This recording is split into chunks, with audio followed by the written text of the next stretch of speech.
नमस्कार।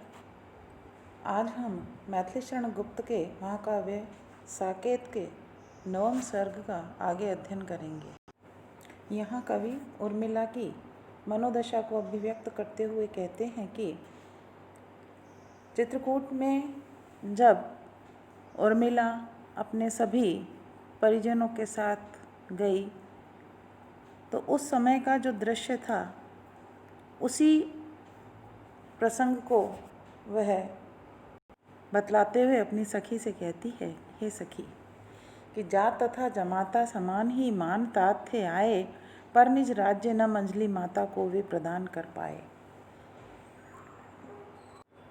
उर्मिला कहती है, हे सखी, कि मेरे पिताश्री जो है वह श्री राम और लक्ष्मण को अपना पुत्र तथा दामाद के समान ही मानकर यहाँ चित्रकूट में आए थे, और लेकिन वह मंझली माता कैकेयी को अपना राज्य जो है वह नहीं दे पाए, नहीं प्रदान कर पाए।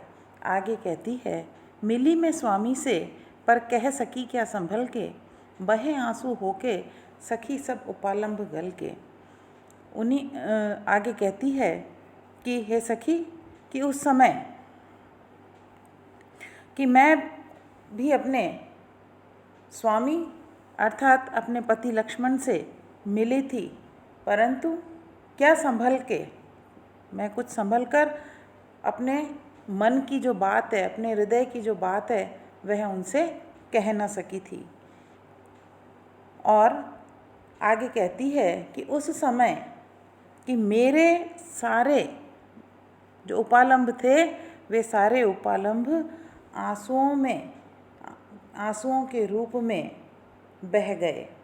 और आगे कहती है, उन आंसुओं के बह जाने के कारण मैं उनसे कुछ भी नहीं कह सकी। आगे कि उन्हें हो आई जो निरख मुझको नीरव दया, उसी की पीड़ा का अनुभव कर मुझे हा रह गया। आगे उर्मिला कहती है कि उस समय कि जब मेरे नेत्रों से जो अश्रु बह रहे थे, उन अश्रुओं को देखकर कि मेरे पति को मुझ पर दया आई और उसी की पीड़ा का अनुभव मुझे अब अत्यधिक दुखी कर रहा है। हे सखी, मेरे पास अब वह क्षण जो है मधुर स्मृति के रूप में शेष रह गया है, और इसके अतिरिक्त अब मेरे पास और कुछ भी नहीं है। यहाँ उर्मिला की मनोदशा को अभिव्यक्त करते हुए कि वह बताते हैं कि वह किस प्रकार से उन मधुर क्षणों को याद कर रही है। यहाँ अनुप्रास और उत्प्रेक्षा अलंकार है। आगे कहती है, आगे कवि कहते हैं, न कुछ कह सकी अपनी, न उन्हीं की पूछ में सकी भय से, अपने को भूले वे मेरे ही कह उठे सखेद हृदय से। आगे कि यहाँ पर उर्मिला अपनी सखी से कहती है कि हे सखी, कि उस समय जब मैं चित्रकूट सभी के साथ चित्रकूट गई थी, तो चित्रकूट में न तो मैं अपने पति से अपनी व्यथा को प्रकट कर सकी, न तो मैं अपनी दशा उनके समक्ष अभिव्यक्त कर सकी, अपनी मनोव्यथा कह सकी, और न ही मैं उनके यानी लक्ष्मण से, अपने पति से, अपने प्रियतम से उनके हृदय की बात पूछ सकी।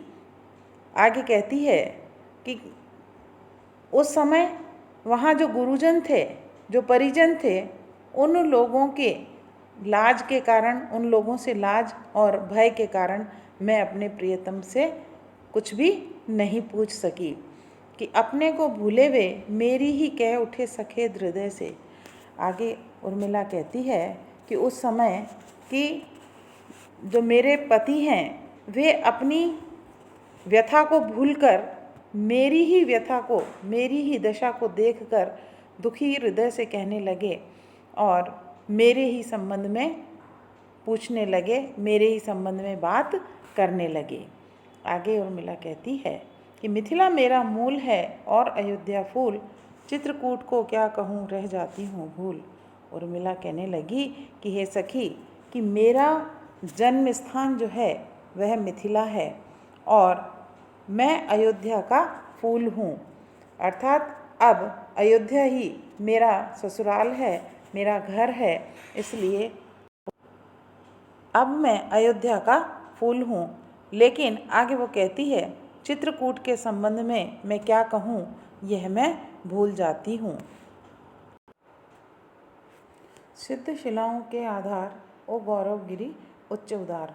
आगे उर्मिला कहती है, अपनी सखी से कहती है कि हे सखी, कि वह चित्रकूट पर्वत जो है वह तो अनेक बड़ी बड़ी शिलाओं से सुदृढ़ है, सिद्ध शिलाएं वहाँ पर हैं और वह पर्वतों का गौरव तथा मेरे प्रियतम को आश्रय देने वाला, उच्च उदारता रखने वाला पर्वत है।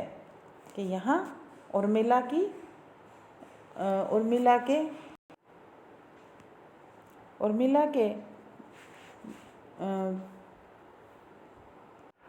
चित्रकूट पर्वत का वर्णन किया है और उसी का वर्णन करते हुए वह अपनी सखी से कहने लगी कि हे सखी, कि वहाँ जो चित्रकूट पर्वत है वह चित्रकूट पर्वत बड़ा ही सुदृढ़ है। उसी चित्रकूट पर्वत का बखान करते हुए वह कहती है कि हे गौरवशाली चित्रकूट पर्वत, कि तुझ पर ऊंचे ऊंचे झाड़ जो हैं वह उगे हुए हैं और उन झाड़ों पर पत्तों रूपी छत्र जो है वह तने हुए हैं। कि तुम्हारी आड़ क्या ही अपूर्व यानी अनोखी है। कहने का तात्पर्य कि वह उन पर्वत से कह रही है कि तुम्हारी जो छाया है वह सभी जो वन्य जीव हैं, वहाँ वन में रहने वाले जितने भी जीव हैं उन जीवों की शरण स्थली है, शरण देने वाला है। तो इसीलिए कहा कि यहाँ इस वन में जो बहुत से वन्य जीव रहते हैं वे तुम्हारे इसी आश्रय में रहते हैं और जीवन प्राप्त करते हैं। आगे कहती है, हे गौरवशाली पर्वत, तुम अत्यंत उदार हो और उदारता रखने वाले हो। क्यों? क्योंकि तुम अनेक वन्य जीवों की शरण स्थली कहे गए हो। आगे उर्मिला कहती है कि घिरकर तेरे चारों ओर करते हैं घन क्या ही घोर, नाच नाच गाते हैं मोर, उठती है गहरी गुंजार, ओ गौरवगिरी उच्च उदार। आगे उर्मिला जो है वह कहने लगी कि हे चित्रकूट पर्वत, कि तुम्हारे चारों ओर बादल जो है घिरकर घनघोर गर्जना करते हैं और उनकी गर्जना सुनकर जो मोर है वह नाचते हैं और तब गहरी गुंजार जो है वह उठती रहती है। हे गौरवशाली पर्वत, तुम ऊंचे और उदारता रखने वाले हो, उदार स्वभाव के हो।